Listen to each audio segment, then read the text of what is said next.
Into your sanctuary, we've come to adore you, Lord. Into your sanctuary, we've come to adore you, Lord. In adoration and praise, we glorify your holy name.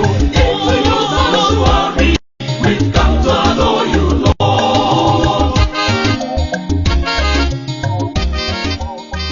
In the name of the Father, and of the Son, and of the Holy Spirit, amen. May the grace of our Lord Jesus Christ, the love of God, and the communion of the Holy Spirit be with you all. My beloved ones, today is 19th day of September, being Sunday, and week 25 in the ordinary time of the church calendar. Our readings will be coming from Book of Wisdom, chapter 2, verse 12, verse 17 to 20. Our responsive psalm will come from Psalm 54, verse 6b. Our second reading will come from Epistles on James, chapter 3, verse 16, verse 4, chapter 4, verse 3. Gospel message will come from Gospel of Mark, chapter 9, verse 10 to 17. The theme of our message today is the consequences of selfishness. We can see today Jesus wants to address this issue of self, which has been the Waterloo of majority of human beings and many nations today. And that's why today Jesus began to address this issue. He was telling the apostles, his disciples, he didn't want people to know that he was on the road. He went through the mountains to Galilee. And he didn't want people to know that he was passing by, because he was instructing his apostles or disciples that the Son of Man is going to suffer heavily and be killed, but he will rise on the third day. When he said this to the disciples, they couldn't understand what it means. How can somebody say want to die? How can somebody say will die and rise up? Hapa. They couldn't understand what he's talking about. Later, they were busy arguing among themselves who is the greatest. Do you see it? Among themselves. Who is greatest among all of us? But one will say, I'm the greatest. And when Jesus get to the house, he told them, called them. Say, what are you doing discussing on the road? They didn't want to talk because they know what they were discussing. And when he told them that he's going to die and raise on the dead, they don't want to ask him but they cut us aside and they wouldn't ask questions. Then he asked them, why are you discussing? They wouldn't talk. He said, let me tell you.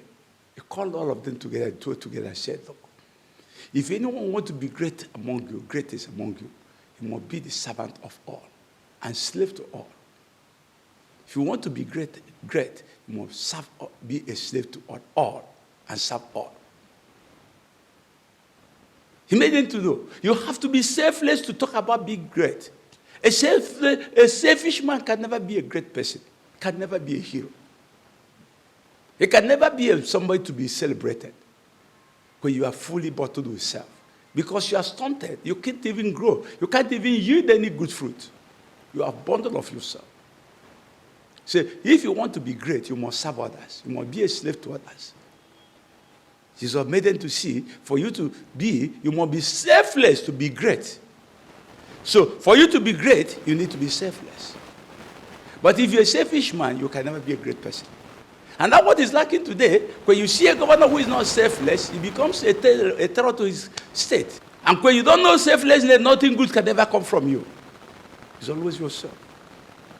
And now because of this bundle of selfishness among the people, that's why you hear people ask a lot of title, my title. You can see it today happening in our system. That the book of Wisdom was saying, look at what these selfish people were talking about. Ungodly people. You know, when you are selfish, you are not godly. Because God sent his only son. If it's God you are worshiping, God is selfless. And you have to worship him, you must be selfless. And that's why the ungodly people today, they rise against the people of God, the righteous people. He said, the ungodly people said, let us lie in wait for the righteous man. You see, they're attacking you, persecuting you, the righteous man. Why do they persecute the righteous man? They say, let's serve for him. Let's insult him. Let's torture him. Let's see whether God will save him. You say God is his portion. He said God will help him. Let's torture him. Let's insult him. Let's make a mockery of him. Let's persecute him in any means we have. See whether God will help him. If he's for God, God will help him and save him from his adversaries. You see, that's what how the selfish people sit down and think about evil things. They don't think good. He's always thinking evil. And that's why today they said, let's that for him. Let's test his gentleness. Let's try him. Let's try his patience and his forbearance. You see, when the wicked men are trying to tell you, they want to test whether what you are saying is true. Let's test whether what he's saying is true by torturing him. So, when you see wicked people attacking you, they're only trying to see whether what you are claiming is true in you. Whether you can bear what they're doing to you for your sake of what you believe. And that's what James begin to open up this thing we have been hiding. Say, look, beloved, where jealousy and selfish ambition abounds, what do you expect? Disorder. He said disorder. And every vile practices will emerge. The same thing Paul was saying. When self-indulgence is at play, I can see in Galatians 5:19. When self-indulgence is at play, what do you expect? Idolatry, immorality. Mention them. Fornication. Mention them. That's a bottle of self. Kidnapping. And all amount of evil will emerge. Anything that is pure came down from heaven. Anything pure came down from heaven. The word of God came down from heaven. It's pure. He said, wisdom from above is first pure. Any wisdom, anything from God is first pure. Then peaceful. Anything of God, truly of God, is peaceful. Anything that is not peaceful is not from God. Anything that is not pure is not from God. He said, gentle. Anything that is not gentle cannot come from God.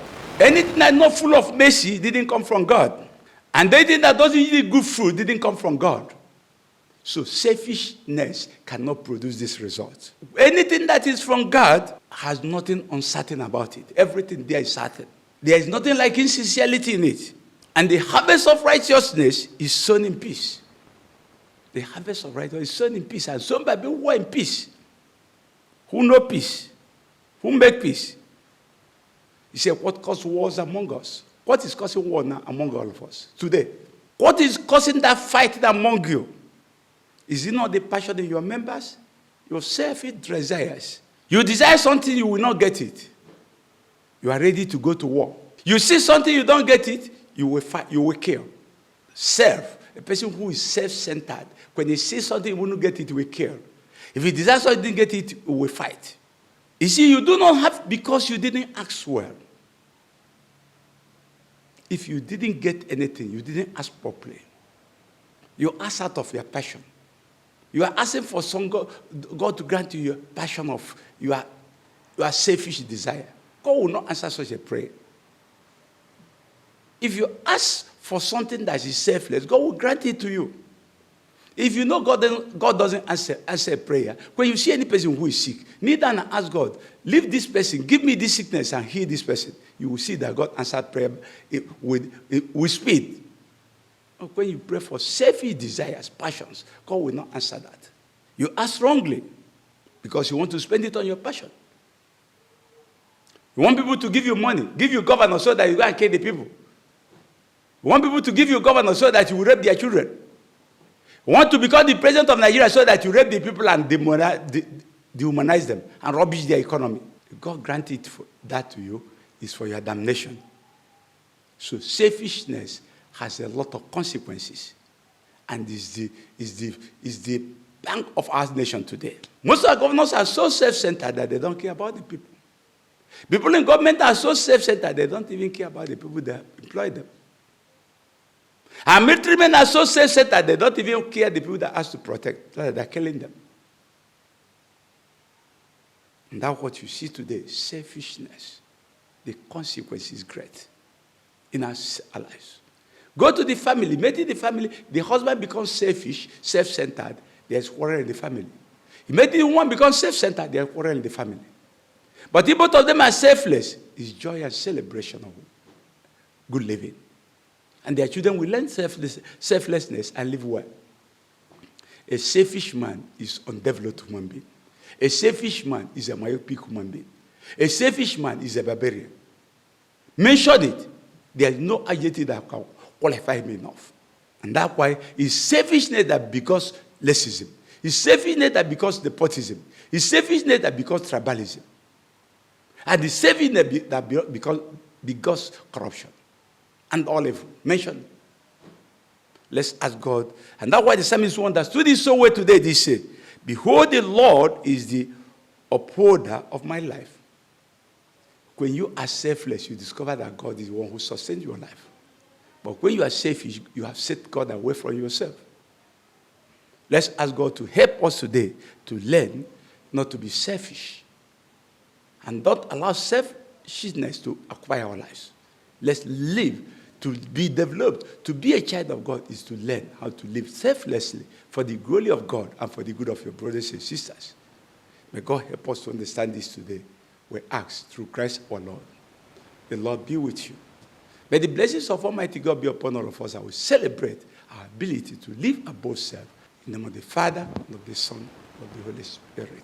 Peace be with you all.